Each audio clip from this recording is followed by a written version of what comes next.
When I came to, the first thing I felt was wetness. My nightgown clung to me, sticky and cold, and the faint metallic smell of blood filled the room.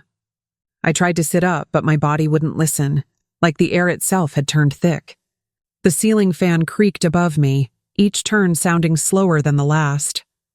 Then I saw her. Nina was standing in the doorway of Grandma's guest room, the early morning light slicing across her face. Her hair was wild, her eyes glassy, but her voice was calm, low, and cruel.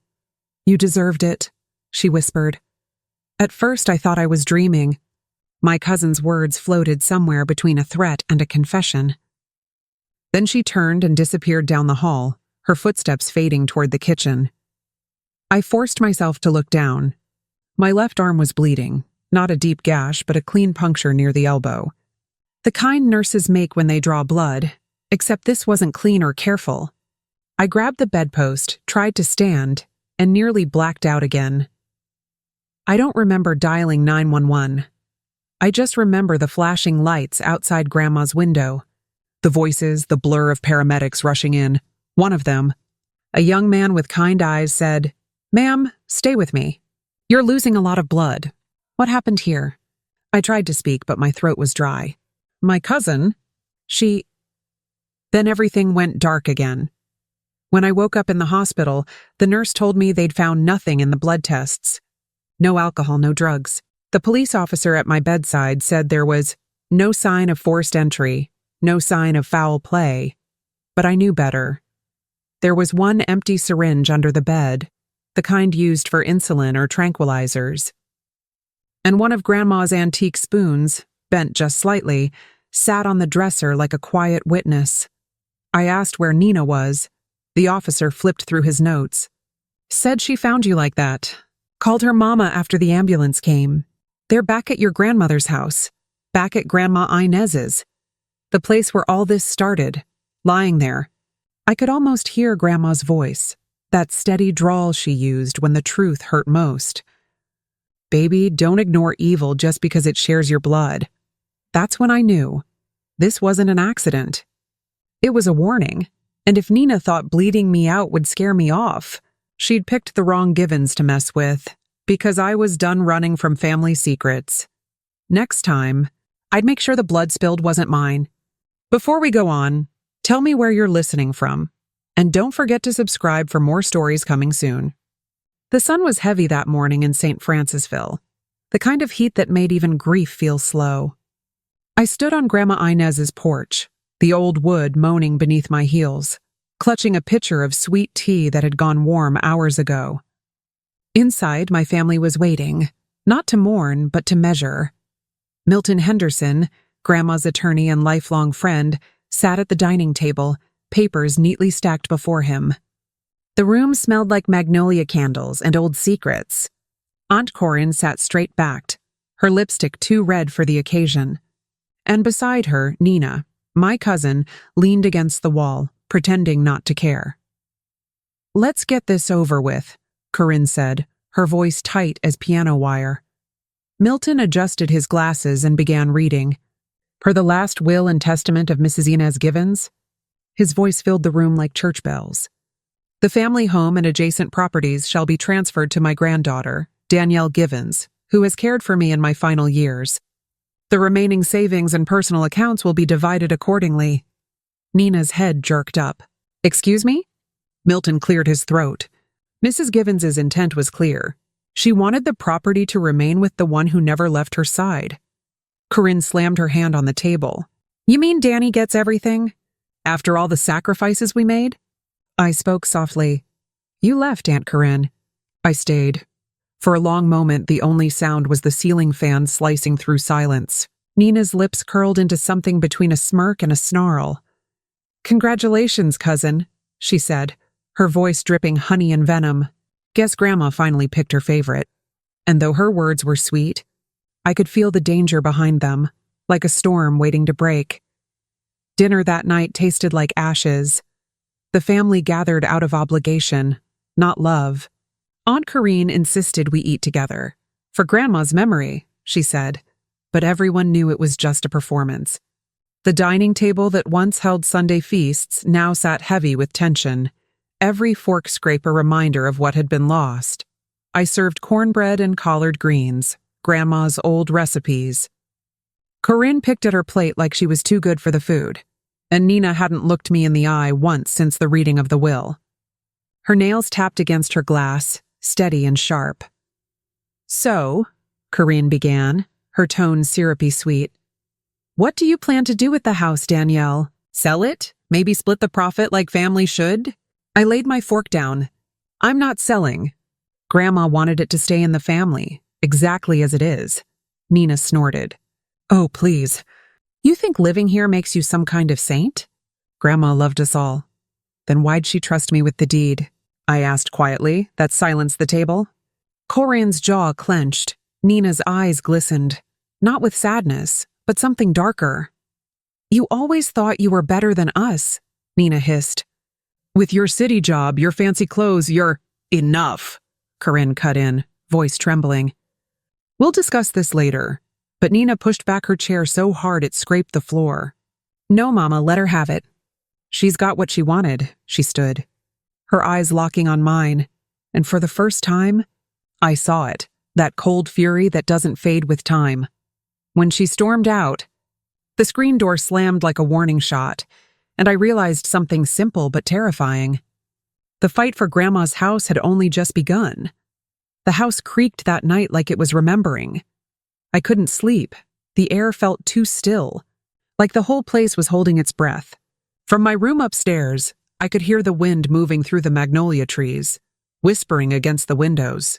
Grandma's scent still lingered, lavender oil and old paper, but underneath it was something sharp, metallic, wrong. Around midnight, I heard the screen door rattle. At first, I thought it was the wind again, but then came the sound of footsteps, soft, deliberate, pacing across the kitchen floor. I held my breath, listening. The steps stopped right below my room. Then, slow as molasses, the refrigerator door opened. The hum of its motor filled the silence. I crept to the top of the stairs and peeked down. The kitchen light was off, but the pale glow from the fridge spilled across the floor, and in it, I saw a shadow move. "Nina?" I whispered. No answer. The door closed and the light vanished. For a few seconds, nothing. Then I heard the back door creak open and slam shut. By the time I made it downstairs, the kitchen was empty, except for one thing. On the counter sat Grandma's favorite mug, filled halfway with milk. Floating on top was something white and jagged, a crushed pill, half dissolved. I dumped it in the sink and turned on the water, my hands trembling. Maybe it was nothing. Maybe I was just seeing ghosts. But when I turned to go back upstairs, I noticed something else, muddy footprints on the tile, leading from the back porch to the stairs, and they weren't mine. The next morning, my phone rang before sunrise. The sound jolted me upright. My nerves were already on edge from the night before. The caller ID said unknown number, but something deep in my gut told me to answer. "Hello?" A faint, trembling voice came through the static. "Danny, it's Miss Geneva." Miss Geneva had lived 2 doors down from Grandma Inez for 40 years. She was the neighborhood eyes, the kind who noticed everything and spoke only when it mattered. "I wasn't gonna call," she said, her voice tight. "But I saw something last night, round about 1 a.m. Thought maybe I imagined it, but—" My chest tightened. "What did you see?" "A woman," she said slowly. "Looked just like Nina, creeping round the side of your house. She had something in her hand. Looked like a flashlight, or maybe a syringe. She went out back toward the old tool shed. The air in my room turned cold." "You're sure it was her?" "As sure as I'm talking to you right now. And, baby, I don't think she came by to talk." My mouth went dry. I thought of the milk in the mug, the crushed pill dissolving like a secret, the muddy footprints leading to the stairs. "Thank you, Miss Geneva," I whispered. "You did the right thing. Lock your doors, Danielle. And don't let that girl in your house again. Blood don't always mean family." When she hung up, I sat frozen, clutching the phone against my chest. Outside, the first light of dawn broke through the window, soft and gold, touching Grandma's photo on the dresser. Her smile was calm, but her eyes seemed to warn me. This wasn't over, not even close. By noon, I'd barely touched my breakfast when I heard the crunch of tires in the gravel drive. Through the lace curtains, Aunt Corinne's silver Buick rolled up like a ghost from the past. She didn't knock, just let herself in, the screen door slapping behind her like it owned the place. "Danielle," she called, voice all honey and ice. "We need to talk." I set down my coffee and waited in the kitchen doorway. She looked sharp, as always. Pressed cream blouse, pearl earrings, the faint scent of lilac perfume that clung to her like armor. But her eyes were restless, darting around the room as if searching for something. "You could have called first," I said. "I don't need an appointment to visit my mama's house." She ran her fingers along the counter, frowning at the dust. "I see you're already settling in." "It's my home now, Aunt Corinne." "That's what the will said." Her lips tightened. "Don't get smug, girl. That will don't mean a thing if I contest it. I've got grounds. You manipulated Mama when she wasn't in her right mind. Everybody knows you stayed close for her money." My jaw clenched. "I stayed because she was family." Corinne leaned in, lowering her voice. "You think you won something, but you just painted a target on your back. Nina's hurt. She feels betrayed. You better hope she calms down before she does something foolish." Her warning landed like a slap. She turned to leave. But before stepping out, she paused and looked over her shoulder. "You always reminded me of your father," she said quietly. "He thought goodness could protect him too." The door shut, and I stood alone, the echo of her words colder than the house itself. After Aunt Corinne left, the air in the house felt heavier, like the walls themselves were whispering. I needed something to ground me, so I went up to the attic, where Grandma kept old photo albums, church records, and a lifetime of memories packed neatly in labeled boxes. But there was one I'd never noticed before. A small cedar chest, tucked behind an old rocking chair, sealed with a brass latch and my name carved faintly on the top. Danielle. My pulse quickened. Grandma had left me something, not in the will, but in secret. I brought it downstairs, wiped the dust from the lid, and tried the latch. Locked. But tucked beneath the chest, wedged between slats, was a slim manila envelope marked "Keep Safe." Inside was a single key, old, iron, cold to the touch. Inside the envelope was a single key, old, iron, cold to the touch, and beneath it, a folded newspaper clipping from 1997. The headline read, "Local man found dead behind Old Givens Farm. No suspects named." My father. Grandma had always told me he died in an accident, that he fell asleep at the wheel driving home from a church revival. But this article said different. It mentioned suspected foul play and family dispute over property. I felt the blood drain from my face. As I turned the page, something else slipped out, a handwritten note in Grandma's cursive. "If you're reading this, Danny, the truth ain't buried. It's locked away. The key will open what Corinne tried to hide." I stared at the iron key in my palm, its teeth catching the light. Whatever it opened, I knew one thing. I wasn't ready for what waited behind it. That night I couldn't sleep. The key lay on my nightstand, glinting faintly in the light from the street lamp outside. I must have turned it over in my hand 100 times, trying to guess what it could possibly unlock. The attic, a safe? Maybe one of Grandma's storage trunks in the basement? Finally, near midnight, I gave in to curiosity. I grabbed a flashlight and went down the narrow basement steps. The air grew colder with every creak. The basement was cluttered but organized, like everything Grandma touched. Old mason jars, stacks of canned peaches, church donation boxes, all lined neatly along the shelves. But in the far corner, half covered by a worn quilt, was a small wooden door built into the foundation wall. I'd never noticed it before. The iron key fit perfectly. The lock gave a low groan as it turned, the metal scraping like something protesting after years of silence. My flashlight flickered as I pushed the door open. Behind it was a small crawl space filled with dust, the air thick with old secrets. Inside, I found a tin lockbox, a stack of faded photos, and, chillingly, a child's drawing taped to the wall. Inside the crawlspace lay a second, smaller key wrapped in twine, the one that would finally open Grandma's cedar chest.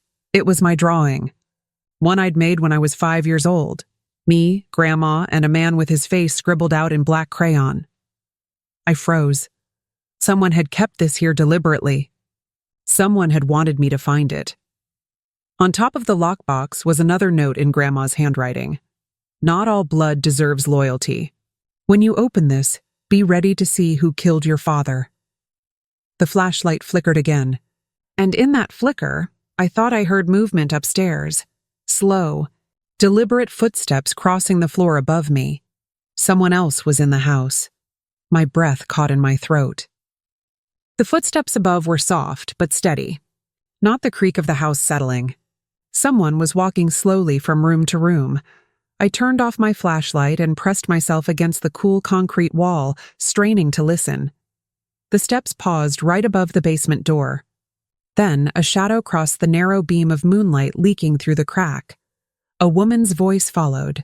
Calm. Too calm. Danny? You awake down there? It was Nina, my cousin. I stayed silent, barely daring to breathe.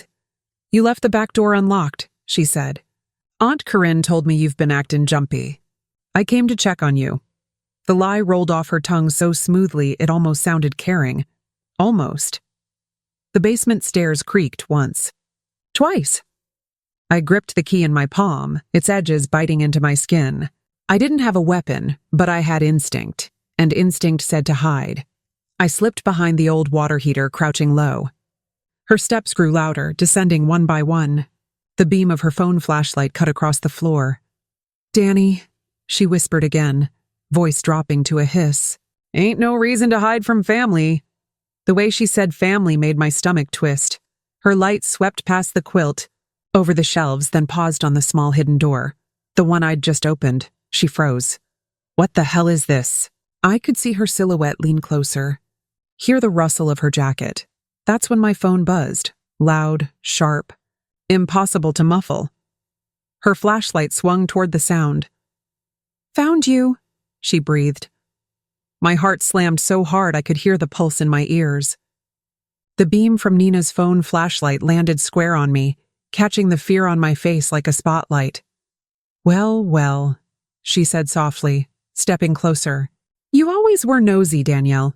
She looked different in that harsh light. Colder, eyes wide and unblinking. The sweetness I remembered from our childhood summers was gone, replaced by something feral and unhinged. What are you doing here? I managed, my voice low but shaking.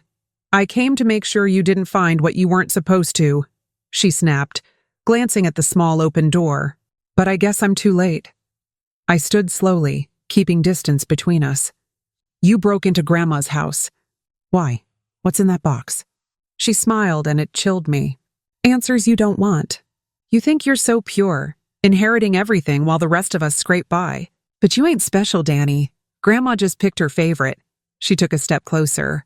I could see her hand trembling, not from fear but from rage barely contained. Nina, I said, trying to steady my tone. You need to leave. I can't, she whispered. Not until you stop digging. Before I could move, she lunged. The flashlight flew from her hand, crashing against the floor and plunging the basement into flickering chaos. We grappled in the dark, her nails clawing, my elbow connecting with her ribs. A shelf toppled, jars shattering. Then I heard it, the sharp metallic clang of the iron key hitting the concrete. Nina froze. Both of us stared at it. She dove first. I kicked hard, sending her sprawling backward into the fallen shelves. The noise of breaking glass filled the air, and somewhere above us, I heard the front door slam shut. Someone else had just entered the house. The sound of the front door slamming echoed through the house like thunder. Both Nina and I froze, our ragged breathing the only noise left in the dark. Then came the heavy tread of boots across the floor, above, slow, measured, not the way a stranger would walk, more like someone who belonged here. Nina's expression shifted from rage to fear. "That can't be who I think it is," she whispered. "Who?" I demanded, but she didn't answer. She scrambled up, eyes darting toward the stairs. I grabbed the iron key from the floor and backed toward the crawlspace. "You're not going anywhere till you tell me what's happening." Nina hesitated, just long enough for the footsteps to reach the basement door. The knob rattled once, then twice. A man's voice followed, deep and rough with age. "Y'all best come out of there." The sound made my stomach drop. I knew that voice. I hadn't heard it since I was a child. "Uncle Lonnie?" I whispered. Nina's face went pale.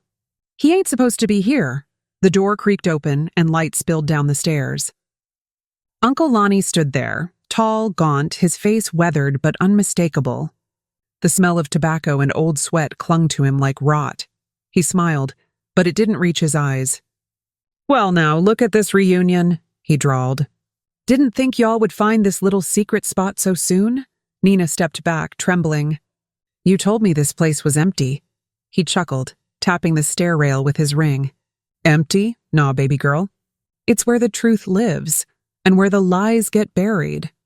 My grip on the key tightened. Whatever Grandma had hidden, Uncle Lonnie already knew, and now we were trapped in the dark with him. Corinne played queen. Lonnie did her dirty work. Nina? She just wanted love from the wrong throne. Uncle Lonnie descended the basement steps, one slow, heavy foot at a time. Each creak echoed like a warning. The faint overhead bulb flickered, catching the shine of the knife he carried. Small, but sharp enough to silence the air between us. "Now," he said, voice low and calm. "Why don't we all take a deep breath and talk like family?" Nina pressed herself against the wall, shaking.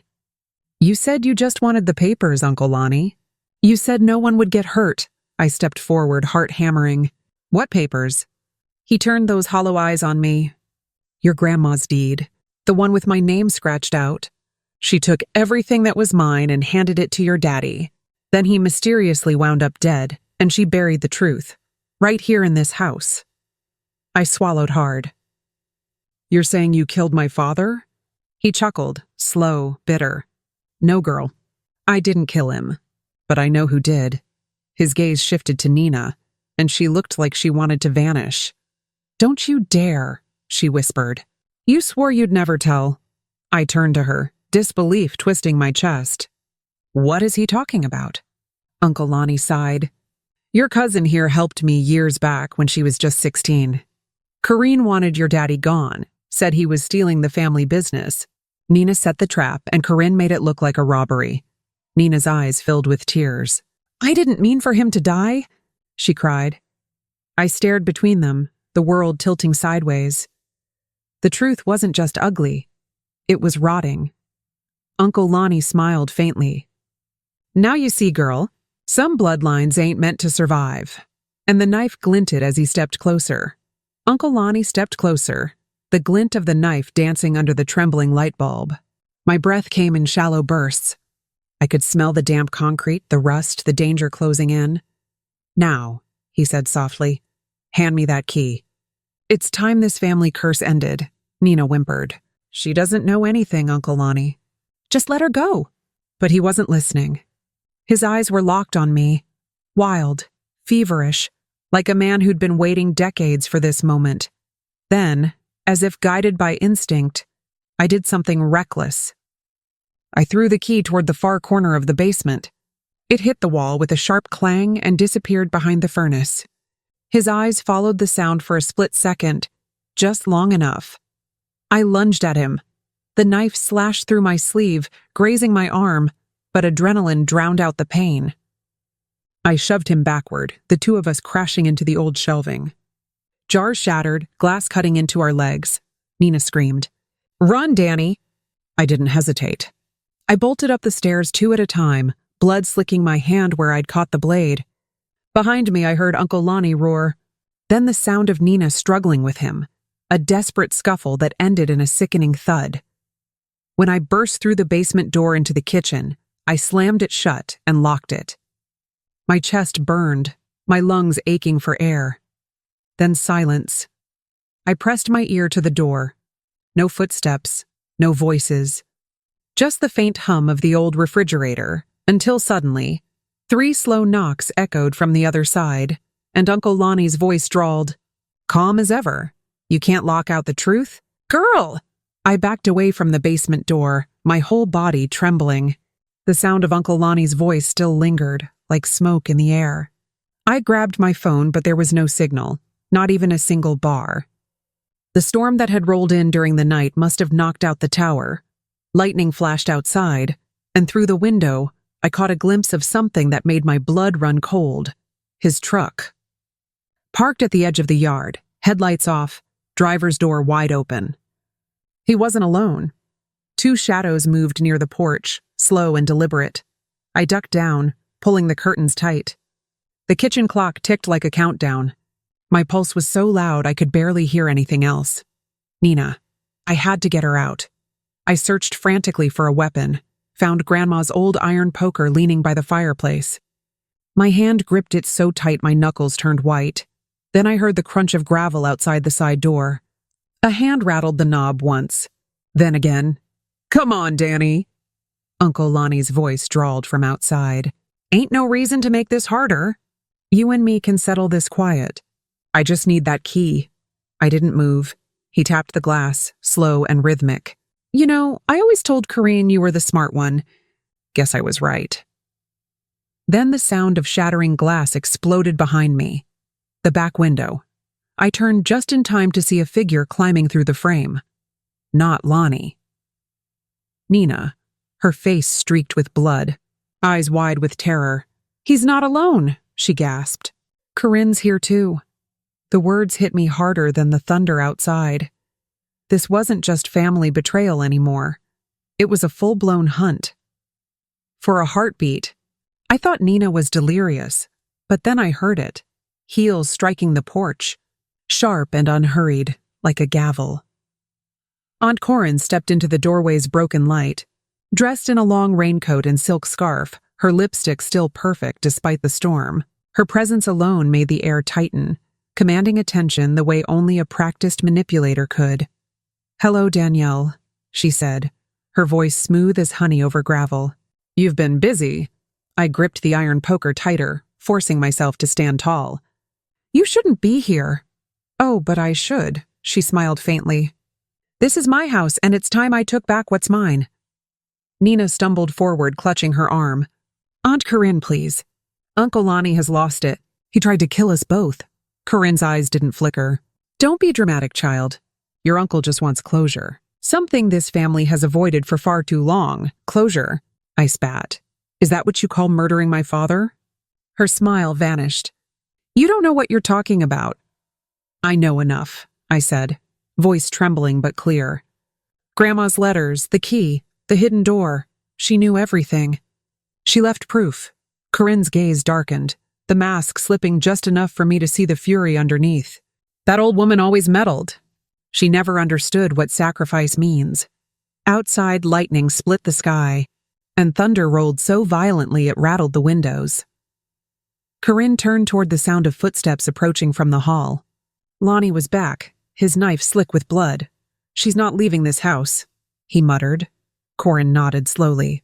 "Then finish it," I raised the poker. "Over my dead body." Corinne's smirk returned, cold and cruel. "That's the plan, sweetheart." The storm howled against the windows, wind rattling the shutters like a warning drum. Inside, the house pulsed with tension. Corinne standing regal and venomous near the door, Lonnie pacing like a caged wolf, and Nina trembling behind me. Whispering prayers under her breath, Corinne's eyes flicked to my hand. "You've still got that key, don't you?" I said nothing, but my silence was answer enough. Lonnie's grin spread, thin and cruel. "She does. I can smell it on her." He lunged first, knife flashing in the dim light. I swung the fireplace poker with everything I had, the iron connecting with his forearm. The blade clattered to the floor, spinning under the table. Nina screamed, diving for it, but Corinne moved faster than I'd ever seen. She kicked Nina aside and snatched the knife herself, holding it out between us. "Enough," Corinne shouted, her voice cracking through the chaos. "We end this now. The key, Danielle. or I swear you'll regret every breath you take. I backed toward the staircase, gripping the poker so hard it felt fused to my hand. You think killing me will fix this? Grandma left that key for a reason. Whatever's hidden, it's tied to you. Her expression faltered, just for a second, and I saw it. Fear. Then thunder boomed again, and in that flash of distraction, Nina surged forward. She tackled Corinne to the ground, the knife skidding across the hardwood. I dove for it, the metal slick and cold under my palm. Corinne's voice shrieked through the struggle. You have no idea what you're unlocking. I raised the knife between us, breath heaving. Maybe not, I said, but I'm done living in your lies. The lights flickered, and the house plunged into darkness. Darkness swallowed the room whole. For a moment, it was like the house itself had stopped breathing. The storm outside raged louder, wind and thunder merging into one long roar that made the floorboards tremble underfoot. Danielle! Nina's voice came from somewhere near the kitchen, trembling. I can't see. Stay down, I hissed. My heart pounded so hard it felt like it was trying to claw its way out of my chest. Somewhere in the dark, Corinne laughed, a low, rasping sound that didn't sound human. You think you can fight me in my house? It's not yours, I shot back, inching toward the counter where I knew Grandma kept an old oil lamp. My hand brushed over cold metal, then found the match tin. My fingers fumbled, shaking, until the sulfur hissed and the flame flickered to life. The light revealed chaos. The table overturned, shards of glass across the floor, the curtains whipping wildly in the storm wind that poured through the broken window. Lonnie was gone. Nina crouched by the pantry door, clutching her bleeding arm. He's still down there, she whispered. I heard him move. Then we finish this before he comes back, I said, steadying the lamp. Corinne's silhouette appeared at the far end of the hallway, her eyes catching the faint flame. You don't understand, Danielle, she said, voice shaking now, softer. Your father's death wasn't what you think, I froze. You killed him. Tears glistened in her eyes, and for the first time, she looked small, broken even. No, I was trying to save him. Lightning flashed, and behind her in the doorway, a shape moved. Lonnie, alive. And this time, he wasn't alone. Lonnie stepped out from behind Corinne, his face half lit by the flickering lamplight. His eyes were glassy, unfocused, but his grin was sharp as ever. Beside him stood another man, older, thinner, dressed in a tattered work coat that looked decades out of place. For a heartbeat, I thought my mind was playing tricks on me. Then Nina whispered, trembling, That's Earl Givens. He's been dead 30 years. Lightning's stutter made Lonnie's shadow look like Earl, rage wearing an old name. Maybe storms raise the dead. Or maybe guilt does. The name hit me like ice water. Givens Farm, the same place my father's body was found. The same headline in Grandma's clipping box. Lonnie chuckled, voice cracked with madness. You're seeing what your grandma never wanted you to. This house sits on Givens land. Buried deep in its bones, all our sins. Corinne's voice broke. Lonnie, stop. They don't need to know, but he ignored her. Earl here and I made a deal once. When your daddy found out, he tried to turn us in. So Corinne begged me to handle it quiet. I could barely breathe. You killed him. Lonnie's head tilted, smile fading. He made me. I didn't have a choice. But you were supposed to be the one to fix it. You were supposed to marry into money, clean our name. Instead, you dug it all back up. He took a step closer, knife gleaming again. The man beside him, or the thing that looked like Earl, seemed to flicker with each flash of lightning, half real, half shadow. Corinne screamed. Stop it, he's not real, Lonnie. Lonnie turned, wild-eyed. He's real enough to finish what we started. Nina grabbed my wrist. We have to go now! But as we turned toward the stairs, the lamp flame sputtered and went out, leaving us in pitch darkness again. And from the black, Earl's voice whispered, slow and wet. Ain't no leaving Givens land. The voice curled through the dark like a draft. Low and wet. a whisper that seemed to come from inside the walls. My skin prickled. I could hear Nina sobbing softly beside me, and Corinne muttering prayers under her breath. Then a blinding flash of lightning tore through the windows, lighting the room for one awful second, just long enough to see Lonnie standing in the doorway, the knife raised, and the ghostly figure of Earl Givens behind him, his hand resting on Lonnie's shoulder like a master guiding a servant. When the light faded, the air went still. Then Lonnie screamed, a raw animal sound, and swung the knife wildly into the dark. "Get out of my head!" he shouted. I paid what I owed. Corinne lunged toward him, grabbing his arm. "Lonnie, stop!" He shoved her hard. She hit the wall with a sickening crack and crumpled to the floor. I felt my stomach twist. Nina pulled at me. "We have to end this, Danny." She grabbed my sleeve. "The cedar chest," Nina hissed. "Use the small key." Her words cut through the panic. Of course. The cedar box. We scrambled to the attic stairs, our feet pounding. Behind us, Lonnie's voice echoed, half man, half something else. "You open that box, and the dead'll eat you alive." Upstairs, the storm rattled the rafters. I found the chest and fit the smaller twined key into the lock. It turned with a long, hollow groan. Inside were yellowed papers, a revolver, and a single cassette tape labeled The Truth, 1997. Nina stared at it. "What's on that?" I picked up the recorder beside it, my hands trembling, and when I pressed play, my father's voice filled the attic. "If you're hearing this, it means Corinne killed me." The sound of my father's voice stopped time. It was weary but steady, the voice of a man who knew death was coming and had chosen to leave one last truth behind. "If you're hearing this, it means Corinne killed me. But she didn't do it alone.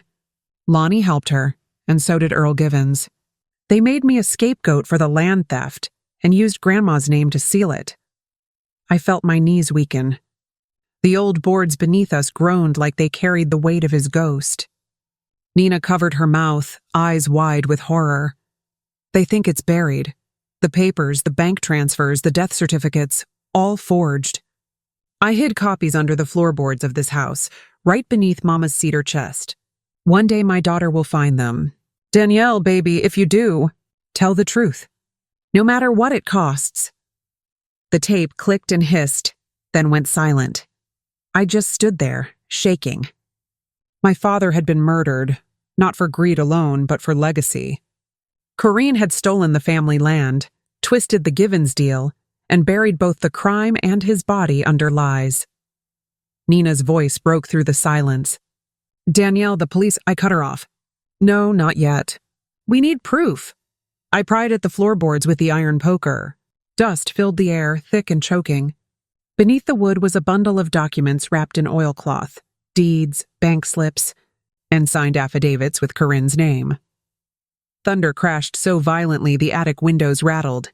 Nina stared at the papers. This is enough to bury her." Downstairs, a door slammed. Lonnie was back, and this time he was coming up the stairs. The creak of the stairs below sent a jolt through me. Each footstep was deliberate, heavy boots on old wood climbing closer. I could almost feel the vibration through the attic floor. Nina grabbed my arm. "We have to hide." "There's nowhere left," I whispered. "If he finds us, it's over." The documents trembled in my shaking hands. The proof my father died for, all of it, right here. I shoved them into my jacket pocket just as Lonnie's voice rose from below. "You shouldn't have listened to that tape, Danielle. Some ghosts don't want freeing." The stairwell flickered with lightning. For a moment, I saw his shadow, long, distorted, dragging across the ceiling like something crawling out of the past. Nina darted toward the far corner. "The window. We can jump onto the porch roof." I hesitated. The storm outside was vicious, rain slashing sideways, wind howling through the eaves. But there was no time to think. Lonnie's hand appeared first, gripping the attic rail, then the knife gleamed again. "Nowhere left to run, girl." "Maybe not," I said, my voice trembling but clear. "But I can still end this." I hurled the oil lamp. It exploded against the wall. fire bursting across the wood like liquid lightning. Lonnie flinched, cursing as the flames caught on the curtains. "Run!" I shouted. Nina threw open the window, rain spraying in. She climbed out first, slipping onto the wet shingles. I followed, heart pounding, wind screaming around us. Behind me, Lonnie stumbled through the fire, his shadow twisting in the smoke. "Danny!" Nina cried. "Jump!" We leapt into the storm together, landing hard in the mud below, soaked, shaking and alive, and behind us, Grandma's house began to burn. The roar of the fire drowned out everything. The rain, the wind, even my heartbeat. Flames climbed the old house like they'd been waiting their whole lives for this moment.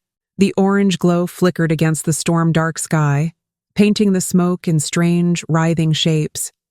Nina and I stumbled through the yard, coughing from the thick, bitter air.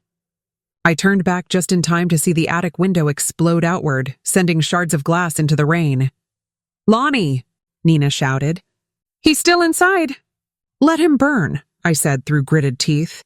But then, a figure staggered into the doorway. It was Lonnie, half his face blackened with soot, clutching the door frame like it was the only thing keeping him upright. He pointed straight at me, his voice hoarse and broken. "You think fire can wash it away? The truth don't burn, Danielle. It just hides deeper." Then the ceiling above him collapsed. The sound was deafening. The fire swallowed him whole. Nina turned away, sobbing. "He's gone." I stood frozen, watching the house fall in on itself. Grandma's memories, my father's secrets, every ghost this family had ever buried. The rain hissed as it hit the flames, steam rising like spirits leaving their graves. For a moment, I thought I saw Grandma's silhouette in the smoke, standing by the old rocking chair, calm and proud. "Come on," I whispered. "We're done here." We ran to the truck parked by the fence line, the proof still safe in my jacket pocket. But as I reached for the door handle, a glint in the rearview mirror caught my eye. A car. Black, headlights off, idling on the far end of the road. Corinne. Watching. Waiting. The fire reflected in her eyes, and she was smiling. By dawn, the fire was out, just smoke curling from the skeleton of Grandma's house. The sheriff's deputies were already on site, pacing through the mud with flashlights and clipboards. I gave my statement twice, keeping it clean. The fire started accidentally. We barely made it out alive, but even as I spoke, I could feel her eyes on me. Corinne stood across the road, wrapped in a navy raincoat, her hair perfect despite the storm. She looked less like a grieving sister and more like a queen watching a kingdom burn. When the deputies finished questioning me, she stepped forward. "You poor thing," she said, her voice smooth as glass. "Such a tragedy. Losing Mama's home like that." I clenched my fists. "Don't pretend you care." She leaned closer, her perfume sharp, expensive. "Oh, I do care. About my family's reputation. And you've made quite a mess of it." Nina glared at her. "You killed your own brother and you're still talking about reputation?" Corinne's smile didn't waver. "Careful, Nina. You were complicit, remember? I could make one call and have you arrested before lunch." Nina froze, color draining from her face. Corinne turned back to me. "You want a war, Danielle? Fine. But when the smoke clears, the law's going to side with me. The sheriff's an old friend, and those papers you think you have." She tapped my jacket pocket with one manicured finger. "They'll disappear before the day ends." Corinne didn't want money. She wanted the Givens name to kneel. I took a step back, heart pounding. "Not this time." "I've already made copies," her smile faltered. My attorney, Leona Merritt, had already registered the originals with the clerk and logged forensic copies with chain of custody tags. "Check your email," I said coldly. "Every news outlet in Baton Rouge has the file by now." Her mask finally cracked. Just for a second, enough for me to see the fear underneath. And for the first time, she looked small. By mid-morning, the small town of St. Francisville was buzzing like a kicked hornet's nest. The fire trucks were gone, but the news vans had taken their place. Local reporters in raincoats crowded the street outside the burned ruins of Grandma's house. Cameras pointed toward the blackened shell that had once been our Family's pride. I watched from the truck as the first segment aired live. My father's. Name flashing across the bottom of the screen, decades old. Family murder cover-up exposed. Nina turned up the volume. The reporter's voice carried over the hum of generators. Documents recovered from the Givens property confirm a fraudulent land transfer dating back to 1997, implicating prominent local figures Corinne Turner and Lonnie Givens, now deceased. Sources allege the pair conspired in the death of Stephen Givens, whose daughter recently uncovered new evidence. Corinne's face appeared next, caught mid-stride outside her lawyer's office, the cameras chasing her like vultures. Her practiced smile was gone, replaced by fury barely contained. Nina exhaled shakily. "You really did it," I nodded, staring at the screen. "It's out now. She can't bury the truth again." Just then, my phone buzzed, an unknown number. I hesitated, then answered. Corinne's voice, cold and trembling with rage, hissed through the speaker. "You think you've won, girl? The police will find that your story doesn't hold. You'll go down with the rest of us." "Not this time," I said softly. "You burned your bridges." I just lit a match. A pause. Then a sharp breath, and the line went dead. Outside, the reporters turned their cameras toward me.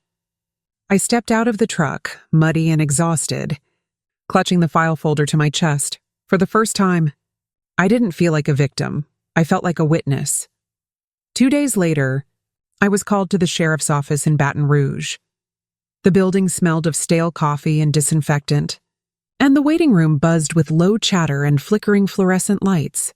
I'd expected relief, closure maybe, but what I felt instead was unease. The deputy led me into a small room with a metal table, 2 chairs, and a tape recorder already running. Sheriff Colton McCrae sat across from me, hat off, his gray hair slicked back. He'd known my grandmother for decades. That alone made me nervous. "Danielle Givens," he began, his tone polite but clipped. "Appreciate you coming in. We just need to clear a few things up." He opened a folder, photos of the fire, the documents I'd turned in, and to my horror, a picture of Lonnie's body. "You're aware your aunt is accusing you of arson and withholding evidence?" I met his eyes. "She can accuse whatever she wants. Those papers prove she forged the land deed, she and Lonnie both." He studied me for a long moment. "Maybe so. But your fingerprints are all over the scene, and we don't have physical proof she lit the fire. You do realize that puts you in a tight spot?" My throat went dry. "Are you saying I'm a suspect?" "I'm saying this case just got complicated." He slid the folder aside. "I've already looped in the state fire marshal and the attorney general's office. Keeps this clean and out of home parish politics." He leaned forward, his voice dropping low. "Off the record, I think you're telling the truth. But Corinne's got money, lawyers and friends in the parish court. She'll spin this fast." I clenched my fists. "Then I'll spin faster," he almost smiled. "That's the Givens in you." He clicked off the recorder, sliding me a business card. "Get yourself an attorney, Danielle. It's about to get ugly." And I knew then, the real fight had just begun. The official letter arrived 3 days later, crisp white paper, sealed with the parish emblem. I already knew what it was before I even opened it. State of Louisiana versus Danielle Givens arson, evidence tampering, obstruction of justice. Corinne had made her move. Nina sat across from me at the kitchen table of the small motel room we'd been holed up in since the fire. She looked pale, tired, her arm still bandaged. "She's framing you," she said flatly. "You know that, right?" I nodded. "It's what she does best. Twist the truth until it chokes you." I unfolded the summons again, my hands trembling. The hearing was set for the following week in Baton Rouge. Corinne's lawyers had filed a motion to seize the remaining property assets, arguing I'd intentionally destroyed the Givens estate for financial gain. Nina slammed her hand against the table. "She's turning your father's murder into your crime." "Not if I turn first," I said, my voice colder than I meant it to be. I pulled out the flash drive I'd made the night before, digital copies of every document, every recording, and the tape of my father's voice. This isn't just about the land anymore. It's about legacy. Grandma's, Daddy's, mine, Nina stared at me. You're going to testify? Yes, I said. And when I do, I'll bring the ghost of this family with me. She exhaled slowly, a mix of fear and awe. Corinne's gonna come after you harder than ever. Let her, I whispered, slipping the flash drive into my jacket pocket. Lightning flashed through the motel window, casting both our reflections across the glass. For the first time, I didn't look afraid. I looked ready. The courthouse in Baton Rouge smelled like polished wood and nerves. Rows of spectators filled the benches, whispering behind their hands. Cameras waited outside like vultures. The story had become a statewide scandal, the Givens fire trial.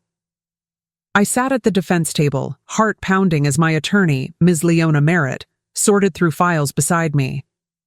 Across the aisle, Corinne sat with her lawyers, perfectly composed, dressed in charcoal gray with a string of pearls like a noose. Her calm smile made me sick. When the judge entered, the room fell silent. State of Louisiana versus Danielle Givens, the clerk called.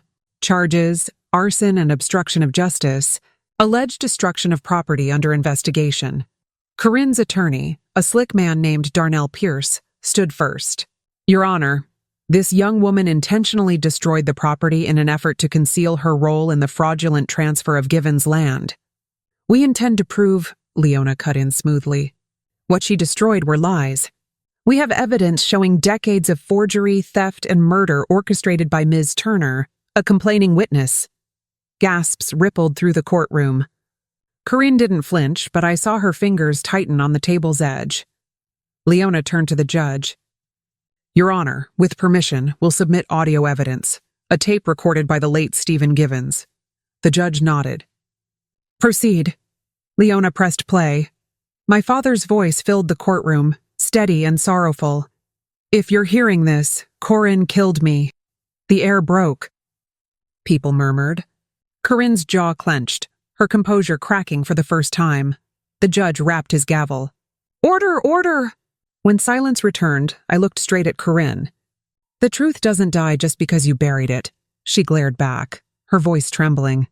You'll regret this, I smiled faintly. I already did. Now it's your turn.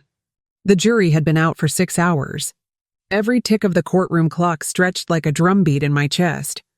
I sat beside Leona, hands clasped, the air thick with sweat and whispers. Across the aisle, Corinne looked drained, her once perfect hair disheveled, her confidence cracking with every passing minute. Finally, the bailiff opened the door.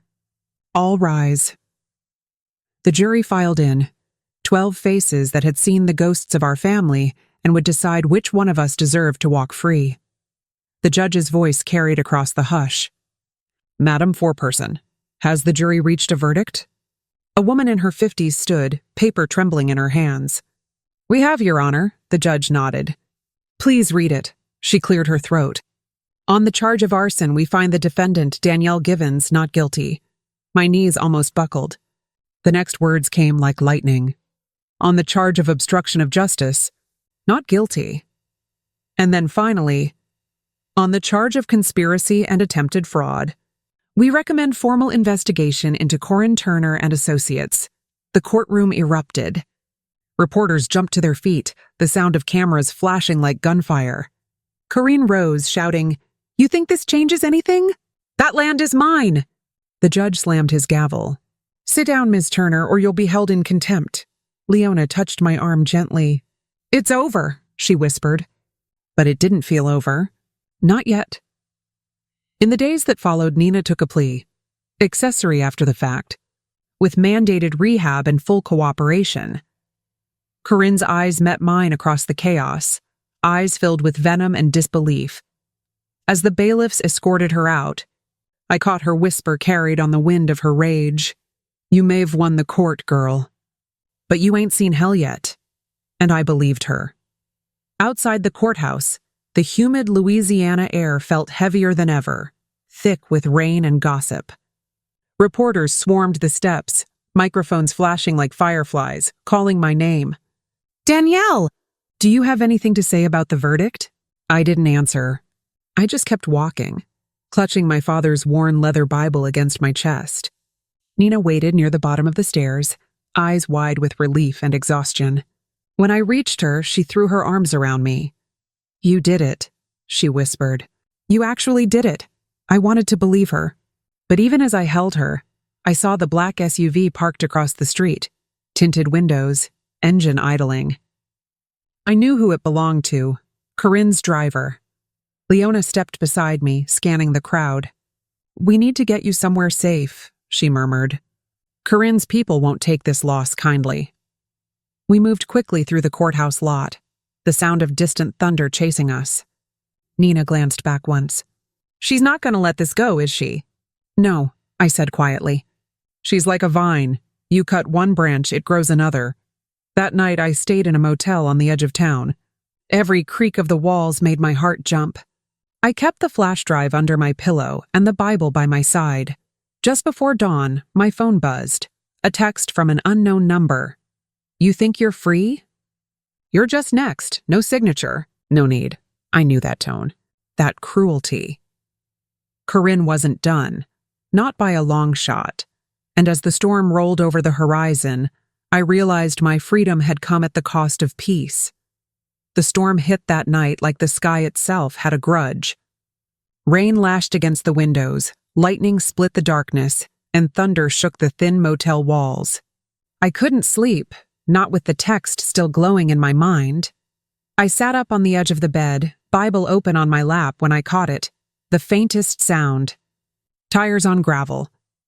Then headlights swept across the curtains. Nina stirred in the other bed. "Danny, you hear that?" Before I could answer, a loud crack split the air.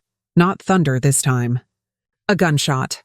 The window shattered, glass spraying across the room. We both dropped to the floor, hearts hammering. "Get down!" I hissed, crawling toward the dresser. Another shot rang out, splintering the headboard where Nina had been seconds ago. She screamed, covering her head. "They found us!" I grabbed my phone, dialing 911 with shaking fingers. "We're under attack at the Bayview Motel, room 12. As I spoke, I peeked out the broken window. Through the sheets of rain, I saw a figure in a black raincoat standing by the SUV. The flash of lightning revealed her face just long enough.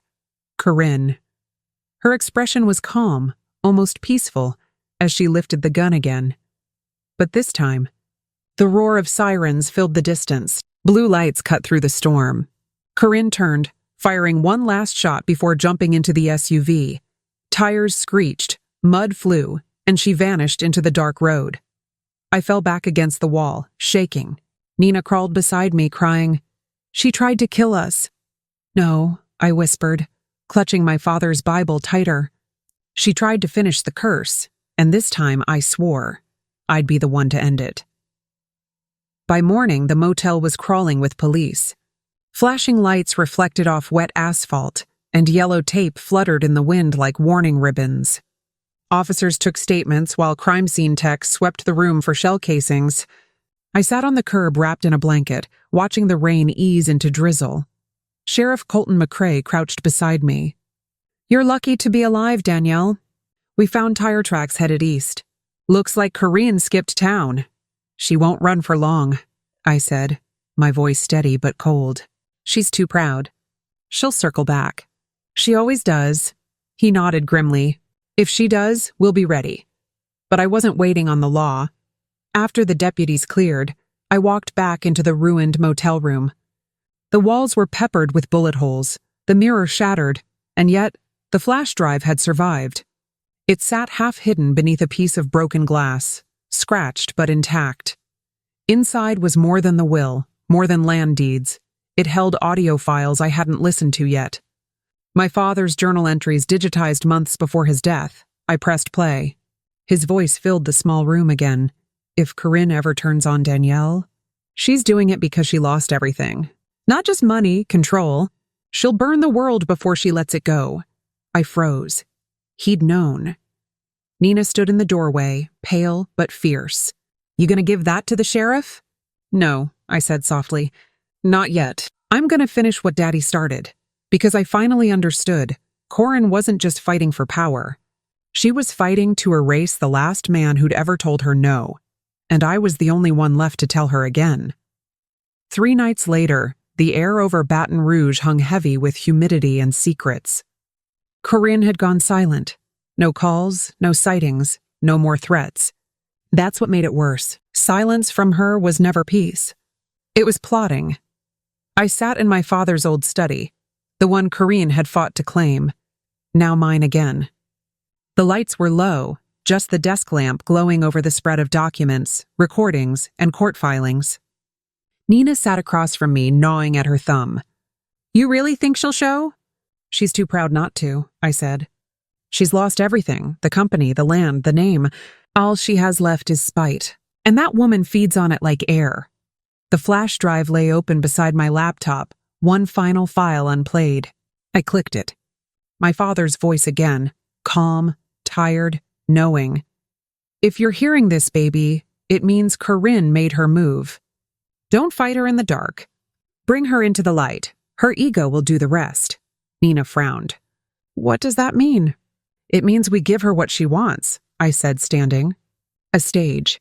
The next morning, I made sure word got out. A whisper in town, a public record entry, a social media leak.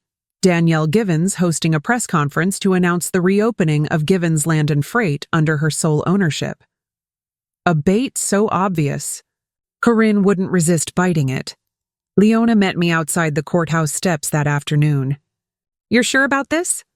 "Dead sure," I said, scanning the street. And right then, I saw it. The black SUV parked crooked at the corner. Engine running. My trap had worked. The only question left was who'd survive it. The courthouse square was crowded. Reporters, townsfolk, former employees from my father's company. I stood on the steps behind a podium, the Givens crest gleaming on the banner beside me. Cameras clicked. My heart pounded so loud I could barely hear the chatter. Nina stood off to the side, Leona near the front row with her arms folded, scanning the crowd. She whispered into her phone, "She's here." I didn't have to ask who. I felt Corinne before I saw her, that same perfume, jasmine and iron, drifting through the humid air. She stepped out from behind the columns like a ghost in crimson silk, an umbrella perched on one shoulder even though the sun was blazing. I kept my voice steady as I addressed the crowd. "Today we honor my father's legacy, a man who believed in integrity, in family, in truth." I paused. "And today, that truth finally belongs to the light." Corinne's smile tightened. She started forward, her heels clicking against the marble. "You always loved a stage, Danielle," she said, voice dripping sugar and venom. "And you always loved stealing the spotlight," I replied, lowering my mic. Gasps rippled through the onlookers. Corinne came closer, eyes gleaming. "You think this changes anything? You think you can erase me?" I leaned in just enough for the cameras to catch my whisper. "No, Corinne. You erased yourself." Then I stepped aside, revealing Sheriff McCrae and 2 deputies waiting behind me. He held up a warrant. "Corinne Turner, a.k.a. Corinne Givens, you're under arrest for conspiracy, attempted murder, and fraud, pursuant to a warrant signed this morning on the motel attempted murder incident, the forged transfers, and the recorded confession. The state fire marshal and the attorney general's office are looped to avoid parish favoritism." Her smile faltered. "You wouldn't—" "Oh, I wouldn't," I said softly. "But Daddy would have." The crowd gasped again as the cuffs clicked. For the first time, Corinne had no words. The moment the handcuffs snapped shut, the square fell into a stunned silence. Even the cicadas seemed to hold their breath. Corinne stood frozen, her face a mask of disbelief, eyes darting from me to the sheriff as if the world itself had betrayed her. "This is a mistake," she hissed, struggling as the deputies took her by the arms. "You can't arrest me here, not in front of them." But they didn't stop. Sheriff McCrae's voice was calm but firm. "Ma'am, you've been evading charges for days. The recordings, the bank transfers, the assault attempt, it's all there." "You're done." Cameras flashed like lightning. Corinne turned to the crowd, desperate now. "She's lying. That girl's been after me from the start. I built this family, this company." I stepped forward, my voice steady but low enough to cut through the noise. "No, Corinne. You built a kingdom on deceit, and it finally collapsed under its own rot. She lunged toward me, fury replacing panic, but the deputies pulled her back. For a brief second, our eyes locked, hers wild with hate, mine calm, resolute. You think you've won? She spat. You'll see, Danielle. They'll all turn on you. You're just like your father, too weak to keep what's yours. I leaned in just close enough for her to hear. Then maybe weakness is the only honest thing left in this family. They dragged her down the courthouse steps, the crowd parting like water. As the SUV door slammed behind her, thunder cracked overhead, sudden, sharp, almost biblical. Nina slipped her hand into mine. It's over, she whispered. But as I looked up at the storm clouds forming, I wasn't sure it really was. Not yet. By the time the storm broke, Corinne was behind bars and the courthouse crowd had thinned to whispers. Reporters huddled under umbrellas, murmuring into cameras about the Givens scandal, while Nina and I sat in the back of Leona's car. Soaked but silent, I watched raindrops chase each other down the glass, feeling the exhaustion settle deep into my bones. For years, I'd dreamed of justice, but no one tells you justice doesn't feel clean. It feels like smoke after a fire. Leona looked at me in the rearview mirror. You did what you had to.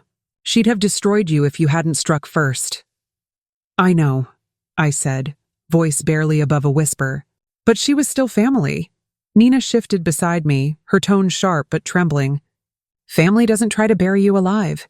You ended the curse, Danny. Daddy would be proud. I nodded, though pride was the last thing I felt.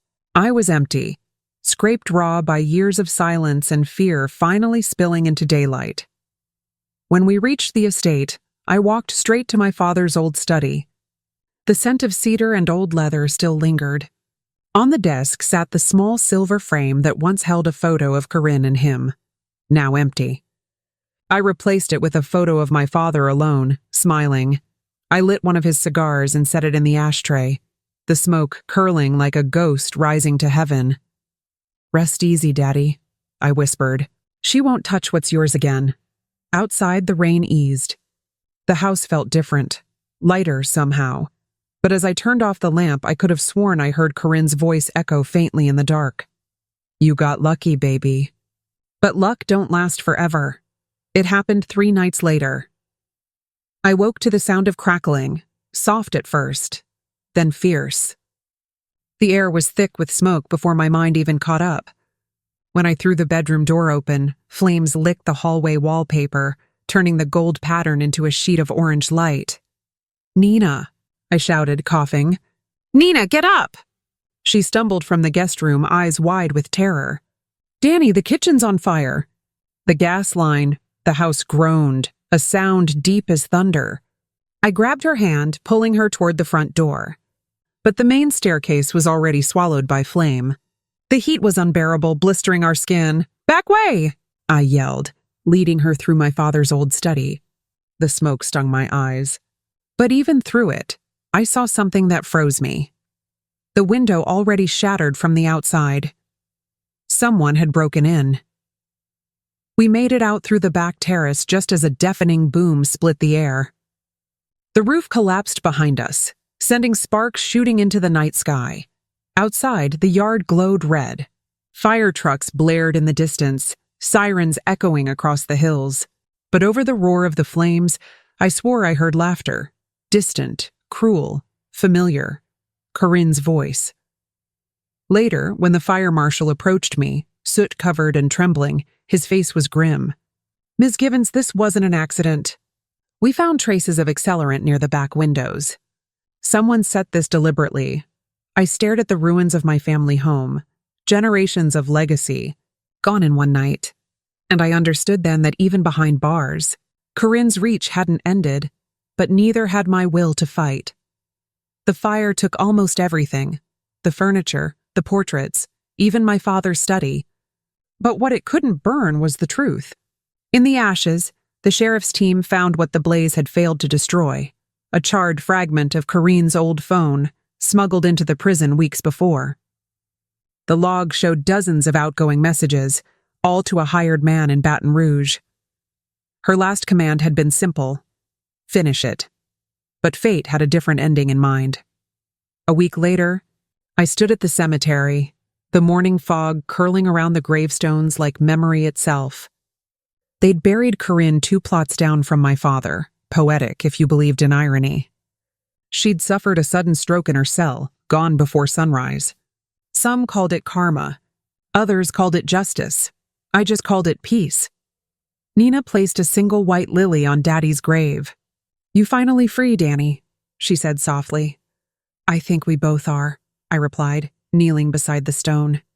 Beneath my palm, the engraved words read, "Honesty builds legacies. Greed buries them." The wind rustled through the oak branches, carrying with it the faint scent of smoke, or maybe memory. I looked up toward the sky, imagining Daddy somewhere beyond the clouds, smiling that quiet, proud smile. Later that night, I moved into a small house overlooking the river. No gates, no guards, no ghosts. Just me, Nina, and the sound of peace settling in after a long storm. I poured 2 glasses of bourbon, one for me, one for him, and whispered, "We made it, Daddy." Then I smiled, slow and sure, because after all the fire, the lies, and the blood, I'd learned something unshakable. Truth doesn't just survive. It rebuilds. If you liked this story, please like, subscribe, and share it. If you have a unique story of your own, share it in the comments below. Thank you for listening.